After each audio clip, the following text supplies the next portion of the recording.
الدخل بس عشان اقدر اغير من البيئة والناحية الاجتماعية والناحية الصحية، ولا لازم مع كل فئات المجتمع؟ الغني والفقير والمتوسط. طيب لو انا جبت الفقير، هل متطلباته زي متوسط الدخل؟ هل زيها زي عالي الدخل؟ لا. فهنيجي نشوف او من واقع خبرتنا لقينا ان محدود الدخل عايز حاجات رخيصه، مش مشكله انها تغير كل سنه، بس عامل زي ايه، حاجه بالقسط، تمام، بتطلعه محصول. متوسط الدخل راجل مشغول عايز حاجه سعرها معقول بس تعيش معاه 10 15 سنه، عشان مش هقعد اغير كل سنه، انا مش فاضي، ولكن انا عايز حاجه ادفعها مره واحده مش مشكله شكلها، الشكل مش هيفرق معاه، هو عايز حاجه تطلع له محصول. الغني لا، الغني عايز حاجه منظر قبل ما تكون محصول. دي نقطه. النقطه الثانيه ما عندوش مشكله ان هو يدفع وياخد المحصول، بس لازم تكون حاجه، مش مشكله فرق السعر، مش مشكله ان التكلفه، مش مشكله ان المحصول يبقى اغلى من اللي موجود في السوق، لان انا عارف رقم الجرجير بس مش هاكل اللي موجوده في السوق. رقم الجرجير بربع جنيه، لو قالوا لي ب 2 جنيه هاخدها، لان نفسي اكل جرجير. زي بالظبط انا وانا ماشي في اي شارع وعطشت، رحت للمحل انا عايز كوبايه ميه، قال لي كوبايه الميه دي ب 10 سنت، هدفعه؟ لا مش هدفع، لان انا هروح للسبيل اللي جنبه اشربها بلاش. لا تعالى، لا انا ماشي في الصحراء ومعايا 1000 جنيه وحمير مش لاقي ميه، وجي واحد قال لي كوبايه الميه ب 1000 جنيه، مشتريها ولا لا؟ بس هي نفس الفكره، انا عايز اكل جرجير، نفسي اكل جرجير. نعم مش لاقي تصرفها ب 1000 جنيه صرفته الاول، هو معايا 1000 بالظبط، وانا نفسي اكل جرجير، نفسي فيه، مش مشكله ادفع بقى غالي ورخيص، بس انا عايز، بدليل ان في ناس بتدفع في كيلو الطماطم 7 جنيه اللي هو العضوي، تمام، والحاجات العضويه اللي مشكوك في امرها بس نبقى واضحين بيدفع لان هو عايز الامان. فدي الفكره، بس هو مش عايزها وتبوظ منظر الصح. يعني انا رحت في مره، فمره 6 اكتوبر، بس هي مره في البدايه، يعني مره تخلي الواحد يقلع على مؤخر الجزمه وهو داخل، لان عمرها كلها جرانيت وحاجه. فقال لي يا دكتور انا يعني مبسوط جدا من الافكار بتاعتكم، بس ما احترمش دي، ما احطش الزباله اللي انتوا عاملينها دي بالظبط. فبقول له احنا ممكن نعمل لك حاجات بس هتكلم، قال لي مش مشكله، مكلف العماره تكاليف رهيبه، ما عندوش مشكله انه، وبالتالي يبقى لازم اوفر الحاجه الرخيصه لمحدود الدخل، والحاجه المتوسطه اللي ما هياش شكل حلو المتوسط الدخل، والحاجه الغاليه. يبقى لما هعرض الكلام ده تقوليش لا ده الحاجه دي غاليه، هي غاليه بس ليها اللي ياخدها عشان اخد الطائفه دي. يمكن واحد في الفاهم قال لي احنا بنعمل حاجه ظريفه جدا، بناخد من الغني وندعم الفقير، بس انا ما اقدرش اعمل ده في مصر، وإن في الحالة دي هتخش قصة ثانية كبيرة جدا، ولكن يعني درجة كانوا هم عاملين ديمونستريشن يقوموا يجيبوا الناس الأغنياء تزور السطح وتدفع دولار، وبعد ما ياخد الدولار ده ياخد يزرع الايه؟ الناس، بس هو كان منظمات دولية تقدر تعملها، أنا كشخص ما اقدرش إن أنا أعمل ده. طيب هنيجي في حاجة ثانية، أنا عايز أزرع السطح بتاعي، ليه هدفين؟ يا إما آكل يا إما أبيع، والاثنين فرق كبير جدا. لو أنا عايز آكل، لو جيت قلت لك هطلع لك في الاسبوع 5 كيلو جرجير، هتقدر تاكلهم؟ لكن انت عايز ايه؟ 10 ربطات جرجير كل يوم، ربطه ولا ربطتين، صح؟ بس عايزها مستمره، انا عايز كميات قليله ثم مستمره. طب عايز ابيع، اقدر اقول لك اطلع لك ربطتين جرجير كل يوم؟ ما ينفعش، انا عايز كميه كبيره عشان ابيع. طب المساحه بتاعت السطح بتاعتي هل هي كبيره؟ المساحه محدوده، فعشان كده عملنا حاجه اسمها نظم بسيطه تطلع لي كميات قليله باستمرار. ده لو انا عايز ايه؟ اكل او استهلاكي، او ان انا اعمل مكثف، ان انا اعمل على ادوار عشان ازود كفاءه الايه؟ كفاءه استخدام المكان، عشان ان انا عندي مكان محدود وعايز اكبره.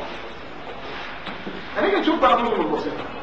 ده بنسميه المراكب، ده عباره عن خشب، ممكن يبقى بتاع خشب البليتات بتاع الشحن وبنقيفه، ويتبطن بلاستيك وتعمل فيه فتحه صرف ويتحط فيه البيئه. البيئه دي ممكن تكون بيت نص برلايت، سلسله رز، ممكن تكون ليه نخل، ممكن تكون سلسله رز مع رمل، ممكن قشر فول سوداني مع رمل، ممكن بيت نص مع بالبكرايت مع بالبقى. انت ماشي يقول دول تاني انا مش شايفين منهم حاجه خالص. هي انا قاعده في محمد دول بصراحه واحد انا كل ده مقدمه للي احنا هندخل وراح علينا البيت نص احنا مستنيينه ده. انت قلت اللي بنزرع فينا بجد فينا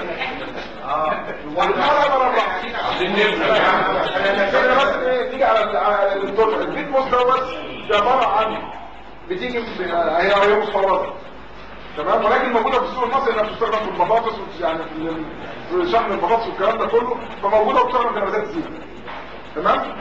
ده لو انا عايش في المدينه ومفيش بتاع. في البرلايت ده برضه بس حاليا بقى في مصنع في مصر فبيتصنع في مصر، ده بيبقى عباره عن نوع من انواع الصخور بتطحن بتبقى بودر وبعدين يدخلوها على درجه حراره 1100 درجه مئويه فتعمل زي الفشار.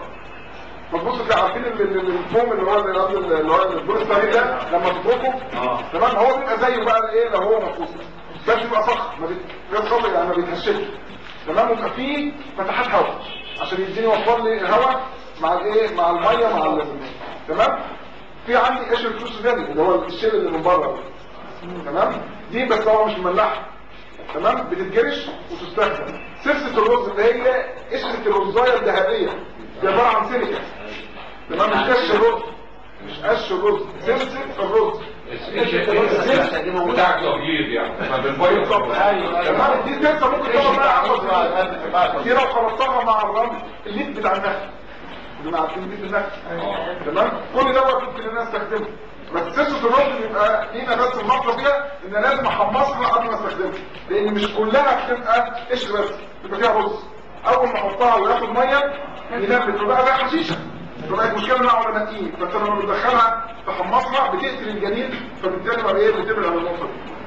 حتى على السطح ولا على الترابيزه يعني لازم نعمل كده بقى. ايوه ما دي اللي انا عاوزه بقى. طب ما ده انا لسه بقول طيب دلوقتي دي ترابيزه فبطلها بلاستيك عشان مفيش ميه تنزل وافرش فيها الايه الوسط بتاع الزراعه دوت. بعملها لو حضرتك شفت هنا يبقى في فتحه صرف زي بتاعت الحوض تمام، واحط لها اي حاجه بلاستيك عشان الميه بروي بيبتدي الميه الصرف بتاعتها تنزل. دي عباره عن ان انا بستخدم حاجات خفيفه وبالتالي ما بتمسكش ما بستخدمش طن، وبالتالي بتنزل زي ما هي كعناصر. من البلاستيك بقى من ايه؟ من الارضيه البلاستيك. بص حضرتك الارضيه البلاستيك معمول فتحه صرف زي ما الميه ما بتمسك الوحيده غير ايه؟ فتحه الصرف فتنزل في الايه؟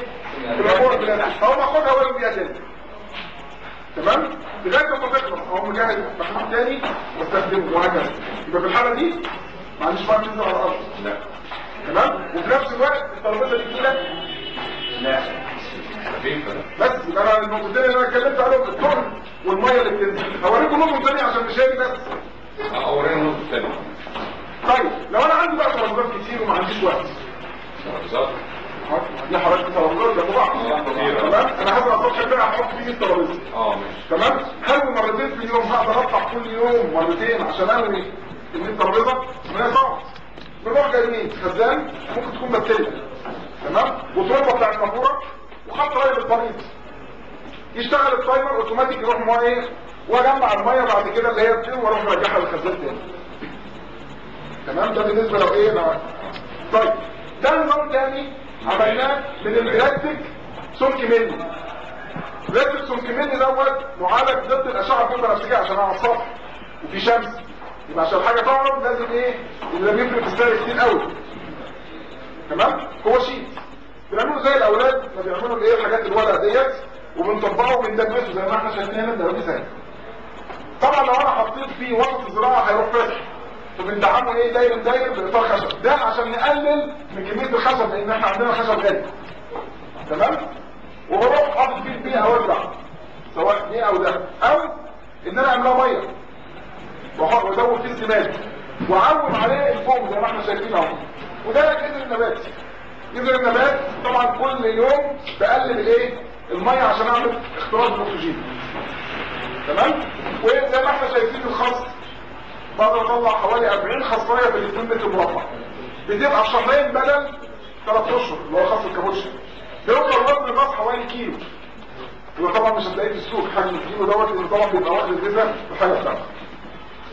ممكن بقى الحاجات اللي بقى على السطح يبقى المحلول الزهر تمام، مش محتاج ان نشتري ادوات لان ما معهوش فلوس تمام. ولكن الحاجه دي ما هياش معرضه للتاثر الرايد او هتبقى عمرها قصير وبالتالي كل ما يهاجم البيئه تديها وايه تحطها في حاجه ثانيه بس هي اوريدي موجوده عنده وما عندوش مشكله. زي قفص جديد هبطله بلاستيك واستخدمه، هو قفص عمره يا دوبك لو كمل السنه يبقى حلو قوي او كمل الايه العلم البراميل دايما بنلاقي براميل على السطح اللي بدل ما ننزلها بنسيبها بنستخدمها، نسيبهم نصين ونبطلهم لازم نستخدمهم.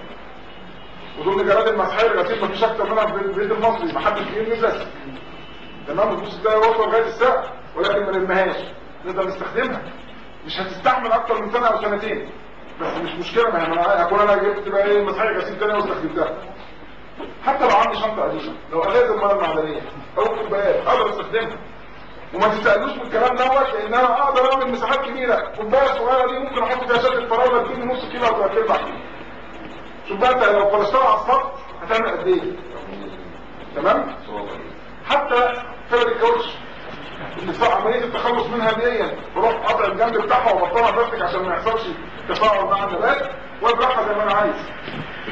هنا لو شفنا دي مدرسه، لو خدتوا بالكم الترابيزات دي غير الترابيزات اللي احنا بنعملها. دي في حياه الامر كانت الدكك القديمه اللي مكسره في المدرسه. جابوا نجار قطعوا لهم الخشب وعملوا ترابيزات بسيطه والبلامين، وكل مدرسه جابت كام جرده وعملوا حديقه سطح على المدرسه. التكاليف فدي تكاليف غاليه. طيب النظم المكثفه بقى اللي انا عايز ازود على النباتات، ده عباره عن كيس. الكيس ممكن يكون بتاع سماد، ممكن يكون من بتاع، بس طبعا مش كيس الزباله عشان بيتعمل من حاجات ريسايكل، ولما بنبعد تماما عن اي حاجه ريسايكل لانها بتؤدي الى تسمم للنبات والانسان. تمام؟ تفتح فيه فتحات، طبعا بحط فيه بيئه خفيفه، بيئه خفيفه اللي هي البرلايت اللي احنا اتكلمنا عليه، او سيتس الرز او ليك النخل. ما بحطش فيه بيت مص، ما بحطش فيه رمل، لان ده هياخد البلاستيك ايه؟ وينزل، لان مع الميه العمليه. فبعملها بايه؟ بفتحات حاده، زاويه حاده، واحطها. الخرطوم الرفيع ده هو اللي بيروح مبلل البيئه اللي جوه. الجذر بتاع النبات جوه الباقي يرجع وبجمعه في حاجه تحتيها. هنا عملت كام نبات بالنسبه لوحده المساحه؟ كترت. طيب لو انا عندي صوره ممكن استخدم موازين الBVC دي واعلقها وبخرمها، يبقى فيها ميه بتيجي للاسمات، بتيجي لغايه الايه؟ الرمع دوت، الرمع ده بيسلم ده وبعدين يرجع لنفس الخزان. هل كده ده فوق على السطح؟ هل في ميه موجوده بتنزل على السطح؟ دي كلها حاجات لا. وفي نفس الوقت انا ممكن استخدم السطح في حاجات ثانيه واستخدمت الايه؟ السور، زي ما احنا شايفين الفراوله كده متعلقه بعيد عن التراب وبعيد عن الكلام ده كله ومفيش مبيدات، اقدر اقطف واكل. طب ما عنديش سور، بنجيب زاويه حديد على شكل حرف ايه؟ وفيها اللي هو الكنشات ديت، واجيب المواسير وتقوم بسمه صغيره وتقوم صغيره وتشتغل. تمام؟ طيب او احطها واثبتها مسامير فشل على الارض مباشره على اساس ان انا اقدر ان انا استخدمها. ده نظام بس ما هوش ناجح على الاصل، لان ارواح الفوم مع الشمس ما بتستحملش. يعني هو يعتبر من يعني من اكثر النمو اللي بتوفر ميه وبتدي انتاج، ولكن مشكلته ان هو عمره قصير، وبالتالي ما نجحش قوي مع الناس على اساس ان هو بيكلف ويرجع يغير. ولكن